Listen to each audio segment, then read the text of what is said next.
understand. What if I told you I lied but didn't mean it? I had broke ribs and my face was like toe. The truth about Lyfe Jennings will change how you see him. Most know him as the soulful ex-con who rebuilt his life through music. Feels like something's missing, but just don't know. But before the fame, he was tied to a deadly arson case. And even after the hits, he was still pulling guns, threatening women, and running from police. I think he was embarrassed. It's especially how it played out in the media that he had, beat this girl up and he was chasing her down. And fans thought they were backing a man who grew from his past. But the court records, restraining orders, and reality show footage say otherwise. This wasn't healing. This was a spiral. And by the end of this video, you might question if the redemption was ever real at all. Lyfe Jennings was born Chester Jermaine Jennings in Toledo, Ohio, in 1978. He grew up in a tough environment, the middle child in a family of 5. Raised mostly by his mother after his father died when he was still young. His early life wasn't glamorous. It was shaped by poverty, pressure, and survival. Music wasn't a career path in his neighborhood. It was more of a coping mechanism. He started singing in church, developed a deep love for soul music, and began writing songs as a teenager.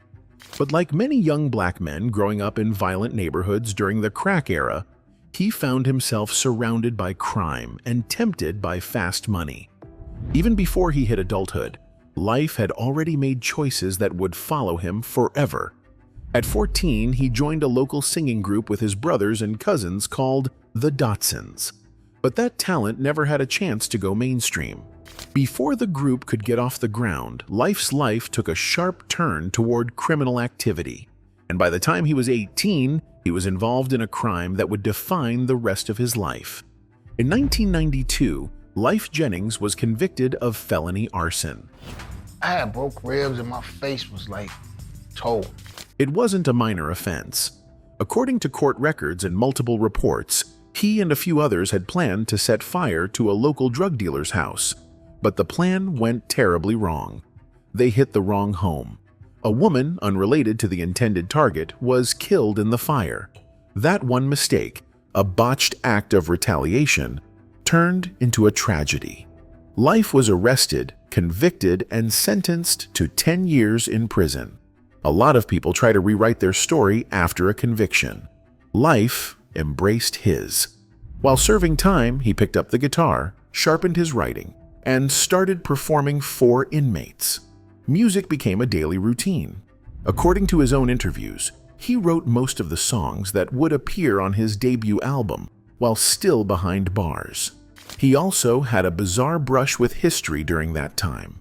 In a later interview, he revealed that he briefly shared prison space with serial killer Jeffrey Dahmer, who allegedly asked him to sing Pretty Brown Eyes by Mint Condition. It's a strange moment that doesn't define Lyfe's legacy, but it does speak to the environment he was in. He wasn't just locked up. He was locked up with some of the country's most dangerous men. After 10 years, he came home a different person, or at least that's what people were led to believe. His 2004 debut album, 268-192, named after his prison ID number, was raw, emotional, and powerful. Songs like Must Be Nice and She Got Kids painted him as a reformed man with real things to say. He wasn't trying to be flashy. He wasn't selling an image. He was just telling his truth. That truth made him relatable. Fans saw him as the poster child for redemption, someone who went through hell and made it out better. But that wasn't the full story. Because even as Lyfe was being praised for his honesty and emotional depth, he was already dealing with new legal problems, violent outbursts, and disturbing behavior that suggested his past was far from behind him. The man who sang about second chances was still struggling with the same anger and impulsiveness that had landed him in prison the first time.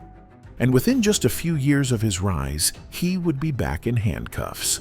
By 2008, Lyfe Jennings had already released 2 albums, earned chart success, and built a strong fan base off his real man image. He wasn't selling flash, he was selling lessons. His music focused on accountability, relationships, fatherhood, and the mistakes that come with life. But behind the scenes, life was still emotionally volatile. That year, everything boiled over in one of the most reckless nights of his adult life. A night that ended with gunshots, a police chase, and another trip to jail. The incident happened in October 2008 in Smyrna, Georgia. According to reports, Lyfe had been in a heated argument with his ex-girlfriend, Joy Bounds, who is also the mother of his 2 sons. Joy was staying at a home in Smyrna, and sources say she refused to let him see the children that night. I was supposed to be getting the kids that day, and something had happened to where she was like, I couldn't get the kids. It just really pissed me off. What happened next was extreme. Instead of walking away, Lyfe reportedly forced his way into the home. Witnesses say he fired a handgun multiple times into the air outside the house, then jumped into his red Corvette and sped off. Police were called to the scene. When they spotted him nearby, he refused to pull over. What followed was a high-speed chase that ended when he crashed his car. Officers arrested him on the spot. The charges were serious: felony possession of a firearm by a convicted felon, attempting to elude police, discharging a firearm near a public highway, and criminal trespass. Because of his prior felony conviction, having a gun at all was already illegal. Firing it made it worse. Lyfe was taken into custody and denied bail initially. The press quickly picked up the story. Fans were shocked. How could the man who built a whole career on personal growth end up back in this kind of mess? His team remained quiet for a while. But when Lyfe finally addressed the incident, he admitted what happened and blamed it on a mix of emotional distress and substance abuse. In a 2013 interview with Madame Noir, Lyfe said he was high and drunk during the altercation. He explained that he was frustrated about not being allowed to see his children, and in that moment, he lost control. He didn't try to justify it, but he didn't avoid it either. That was always Lyfe's thing. He'd admit to being broken, but he didn't always take full responsibility for the damage. In September 2010, nearly 2 years after the incident, he pleaded guilty to several charges. The court sentenced him to 3.5 years in prison. With time served and parole options, he wasn't expected to do the full term, but the conviction was still a major blow to his reputation. The man who had once stood as a voice of second chances had once again become a headline for violence. This wasn't just a relapse, it exposed something deeper, that Lyfe's emotional instability, his anger, and his poor decision-making hadn't gone away. They were just waiting for a trigger. And in this case, the trigger was personal. He felt cornered, rejected, and disrespected. And his answer was to pick up a gun. By the time Lyfe Jennings walked out of prison for the second time, things were different. When he got out in 2002, nobody knew his name. He was an underdog with a story that people wanted to root for. But in 20, after serving time for firing a gun and running from police, he wasn't just an artist trying to prove himself. He was a public figure with a reputation to clean up, and not everybody was ready to forgive him. A platinum-selling R&B singer from Cobb County learned today he will spend the next 3.5 years in prison. A judge sentenced Lyfe Jennings for a shooting and police chase in Smyrna. Jennings' recent music talked about making good choices. Lyfe knew that. Just weeks after his sentencing, he took to Twitter to announce that he was done with music. He said he was retiring. No more albums, no more shows. In a now-deleted tweet, he told fans that he appreciated the support over the years, but that it was time to move on. Some people took it seriously. Others thought it was a temporary decision made in frustration. Either way, it didn't last. Lyfe eventually returned, but the energy around him had changed. While he had always positioned himself as a flawed man trying to grow, this second prison stint forced people to question whether that growth ever actually happened. His music still had the same message: pain, reflection, personal evolution. But fans weren't just listening to the songs anymore. They were watching his actions. And what they saw next only raised more questions. In the years following his release, Lyfe started popping up in headlines again. Not for new music, but for more drama. In 2011, he was escorted out of a Georgia nightclub for spraying champagne on guests without their consent. According to reports, several people asked him to stop. Even the event host and DJ told him it wasn't that kind of party. But Lyfe kept going until security had to remove him from the building. The video went viral online. Some fans laughed it off. Others said it was another example of him not knowing how to handle himself in public. At this point, some fans were split. There were still people defending him, saying he was just misunderstood or dealing with pain in a flawed way. But others were tired.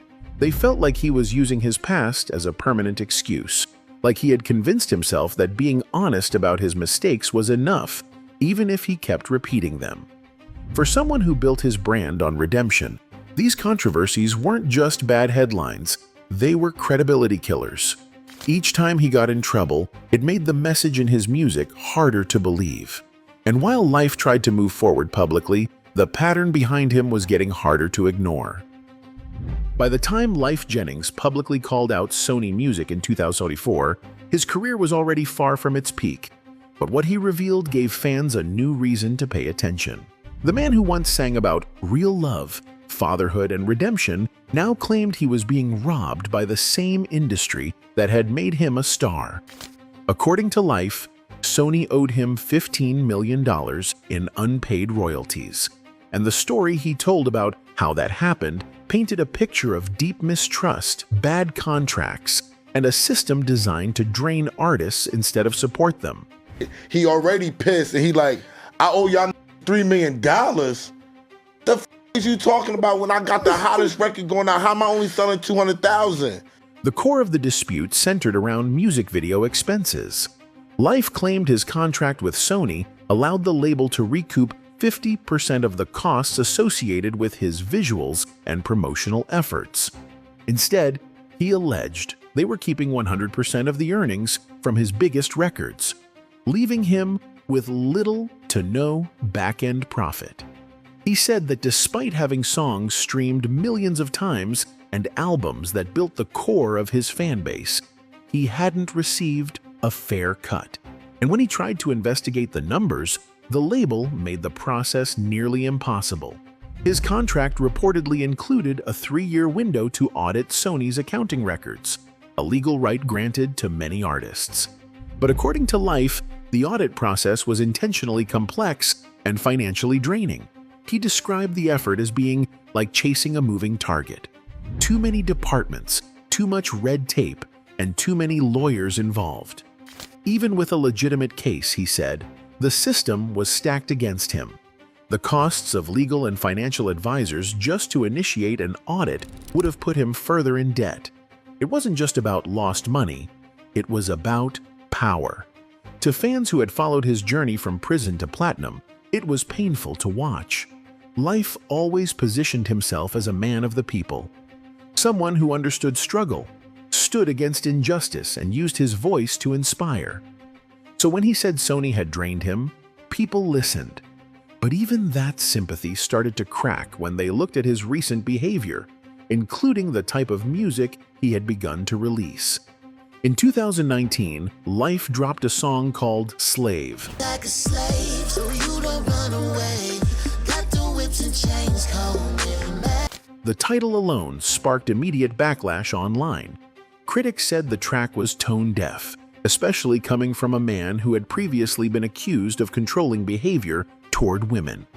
The lyrics didn't help his case. There were lines that many felt blurred the line between fantasy and something far more toxic.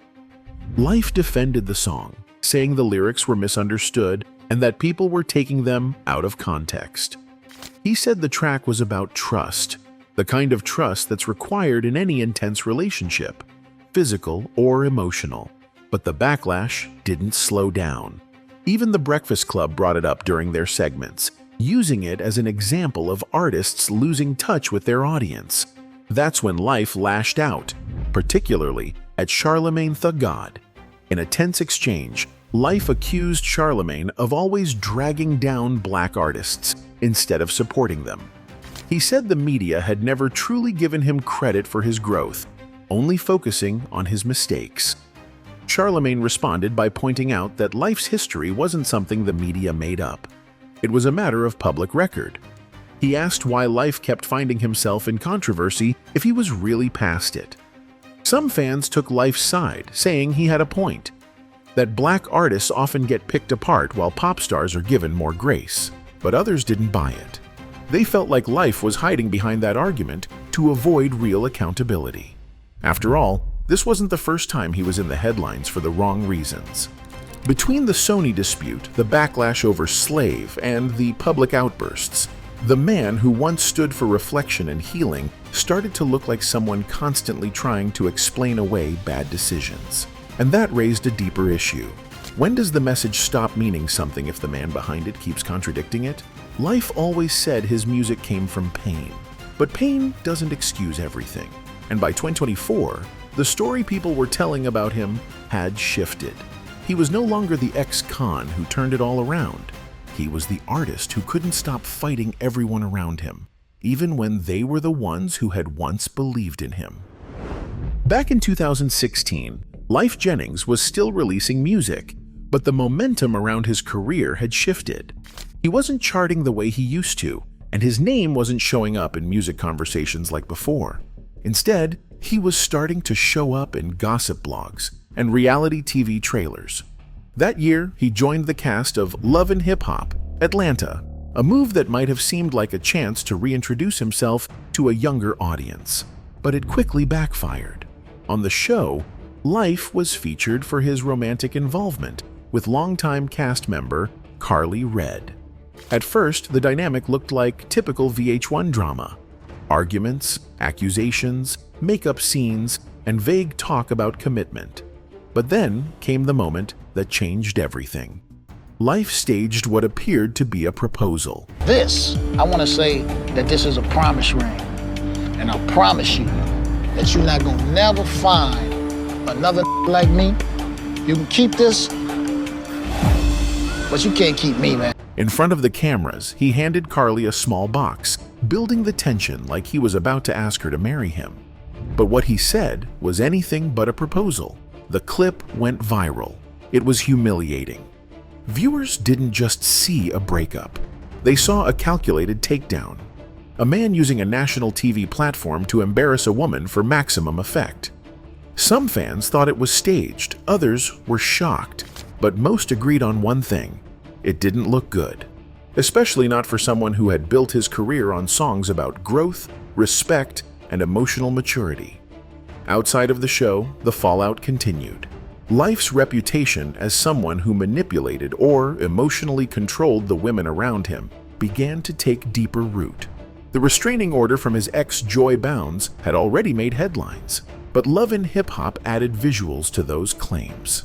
The gaslighting, the mind games, the dismissiveness. It wasn't just being talked about, it was being broadcast. Lyfe tried to explain the situation in later interviews. He said reality TV producers twisted the truth, that things were taken out of context or scripted to make him look bad.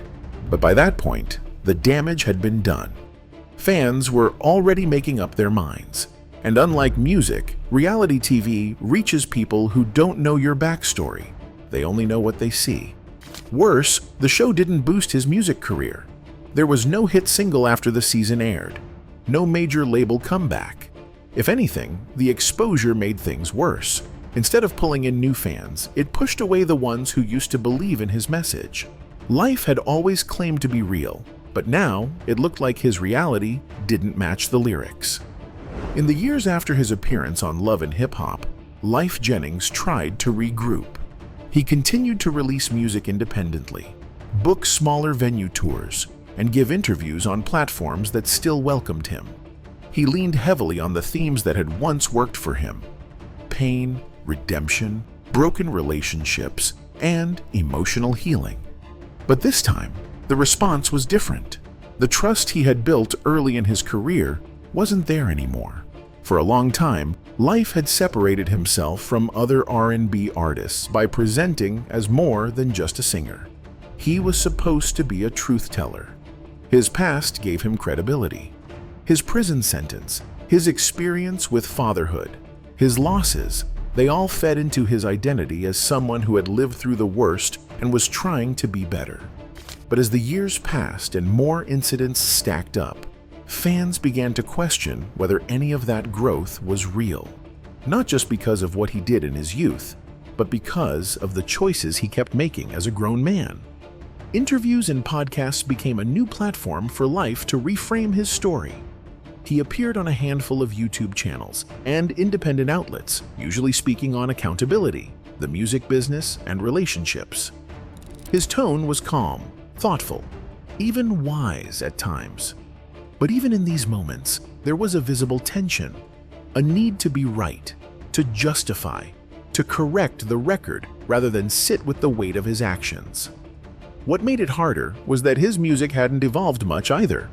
The production improved, the mixing got cleaner, but the themes stayed the same. Songs about regret, songs about women who left, songs about people who didn't understand him.